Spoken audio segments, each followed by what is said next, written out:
जो दो लोग मस्खरे करते थे, मजाक करते थे आपस में, और उसको देख के लोग एंजॉय करते हैं। तो उसके कॉन्सेप्ट पे हमने एक तू तू मैं करके रखा है। और मडैया के नखरे इसके अलावा क्या है, जैसे आप आते हैं मडैया के लिए, आप जैसे ही इन करते हैं, चाहे आप बाहर आए रेस्टोरेंट के या कुछ, तो वहाँ से आपको नगारों की, ढोल की आवाज़ जो है वो आपको ऑल टुगेदर लेके आती है एंट्रेंस तक। इस सब तरह के छोटे छोटे पंचेस हमने रखे हैं मडैया के नखरे के रूप में। आपने एमडी मिस्टर प्रभाल चौधरी की बात सुनी कि वो क्या चाहते हैं। उनकी इच्छाओं की पूर्ति अभी पूरी नहीं हुई है। कल हम फिर जानेंगे मडैया के बारे में। अगले सेगमेंट की जानकारी आपके लिए बहुत जरूरी है, तो जुड़े रहिए हमारे शो के साथ, जिसका नाम है come along let's grow together. मिलते हैं आपसे इस ब्रेक के बाद।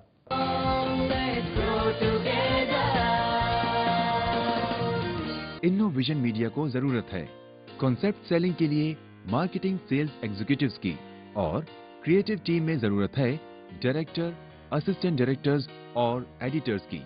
अधिक जानकारी के लिए संपर्क करें 022-2871-0321 या 022-2871-3228 पर, या लॉगिन करें हमारी वेबसाइट पर www.innovisionmedia.in। अब एक खास खुशखबर हमारे उन अचीवर्स के लिए। आप किसी भी बिजनेस या कारोबार को चला रहे हो जिसे आपने अपनी मेहनत और लगन से बढ़ाया हो, कंपनी हो या इंडस्ट्री, इनोवेशन मीडिया आपको इस शो के द्वारा सम्मानित करने जा रहा है। यह पुरस्कार न सिर्फ आपके हिम्मत को बढ़ावा देगा, बल्कि आपके समाज में, आपके कारोबारी दुनिया में आपके नाम को रोशन करने का जरिया भी बनेगा। आप अपने नॉमिनेशन के लिए संपर्क करें।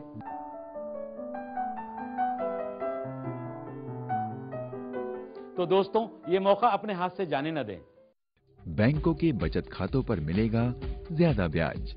बैंकों में पैसा रखने वाले ग्राहकों को अगले कुछ महीने में ये खुशखबरी मिल सकती है। Reserve bank of India (RBI) बैंकों को सामान्य बचत खातों पर ब्याज दर तय करने की छूट दे सकता है। अभी इन खातों पर बैंक 3.5% की सालाना दर से ब्याज देते हैं। ये ब्याज दर RBI ही तय करता है। छूट मिलने से बैंकों के बीच ज्यादा जमा राशि जुटाने के लिए प्रतिस्पर्धा बढ़ेगी।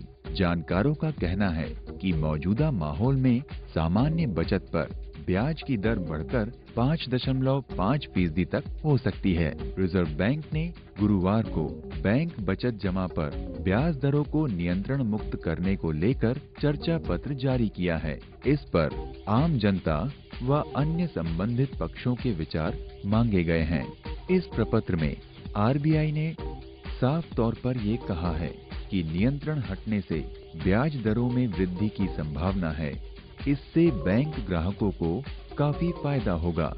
RBI के मुताबिक अब सामान्य बचत खातों की ब्याज दरों को नियंत्रित करने का तुक नहीं है, क्योंकि अन्य सभी जमा स्कीमों को विनियंत्रित किया जा चुका है। बैंकिंग क्षेत्र के जानकारों का कहना है कि केंद्रीय बैंक इस बारे में अंतिम दिशा निर्देश जुलाई 2011 तक लागू कर सकता है। ये बहुत ही सही मौका है कि सामान्य बचत खातों पर ब्याज दरों को तय करने का अधिकार बैंकों को मिले, क्योंकि अभी बैंकों को नकदी की जरूरत है और साथ ही ब्याज दरों के बढ़ने का माहौल भी। ब्याज दरें पिछले 5 वर्षों के उच्चतम स्तर पर हैं। ऐसे में आजादी मिलने के बाद बैंक बचत खाते पर ब्याज दरों को मौजूदा 3.5 से बढ़ाकर 5.5% तक कर सकते हैं। इस खाते पर ब्याज दरों को अंतिम बार वर्ष 2003 में तय किया गया था। ब्याज दर तय करने की आजादी मिलने के बाद बैंक छोटे बचतकर्ताओं को आकर्षित करने के लिए बेहतर उत्पाद लेकर आएंगे। इससे ग्रामीण इलाकों और कमजोर आर्थिक स्थिति वाले लोगों को ज्यादा फायदा होगा।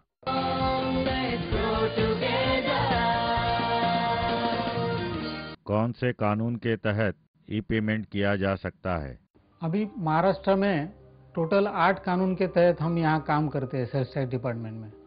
उसमें 2 ही कानून के तहत हमने ई-पेमेंट लागू किया है। वो 2 कानून है एमवैट एक्ट और CST एक्ट।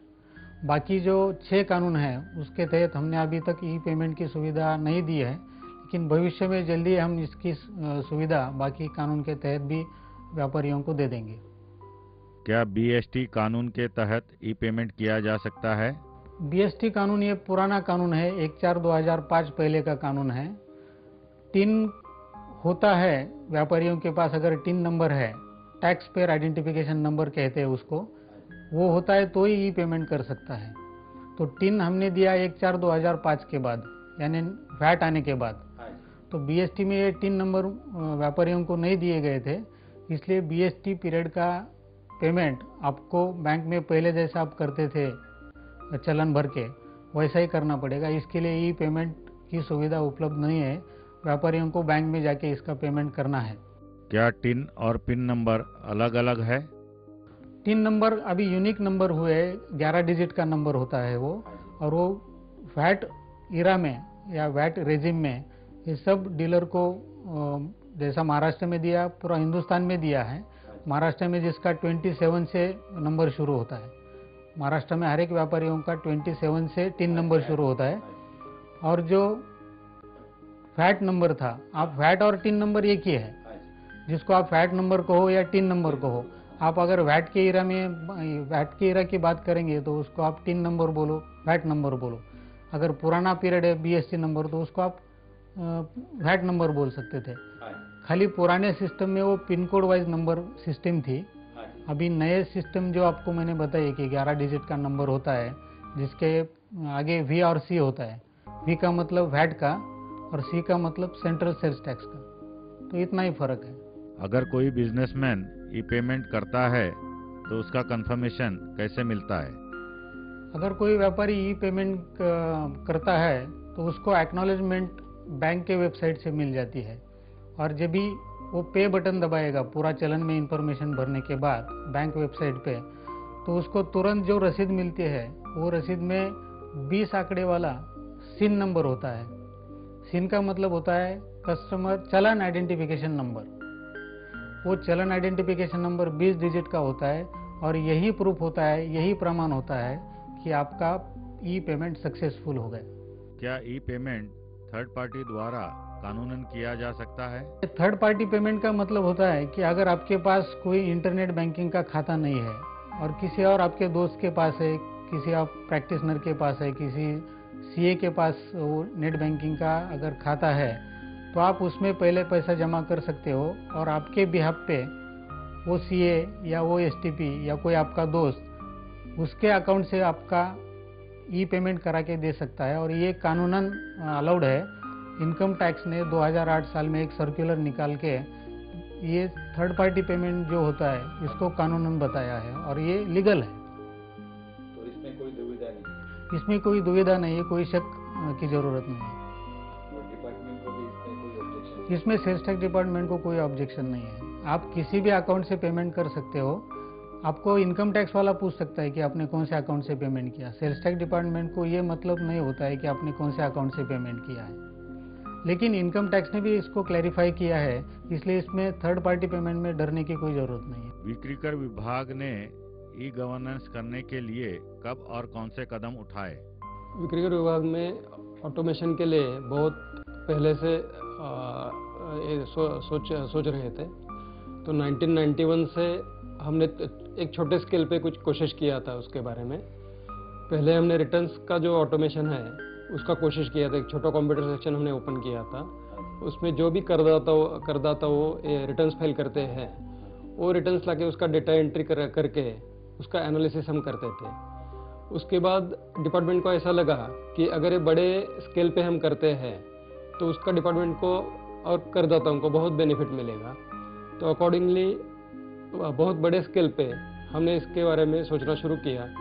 अल्टीमेटली 1999 में टीसीएस कंपनी को हमने इसके बारे में एक एसआरएस मतलब सिस्टम रिक्वायरमेंट स्टडी बनाने का काम दिया था। उसके बाद में 2001 में मैस्टेक कंपनी को हमने पूरे डिपार्टमेंट के काम का ऑटोमेशन करने के लिए सॉफ्टवेयर बनाने का काम दिया। और वो हिसाब से एक महाविकास प्रणाली, महाविकास का मतलब है महाराष्ट्र विक्रीकर ऑटोमेशन सिस्टम, उसको हम महाविकास बोलते हैं।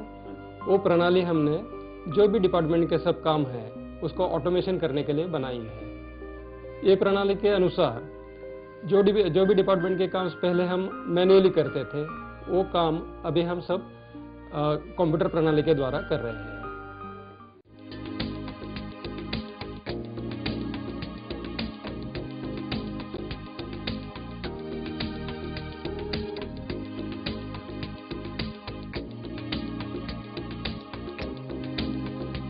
आसमान को छूना है, आगे बढ़ते जाना है, मुट्ठी में कर ले जहां, अब पीछे नहीं हटना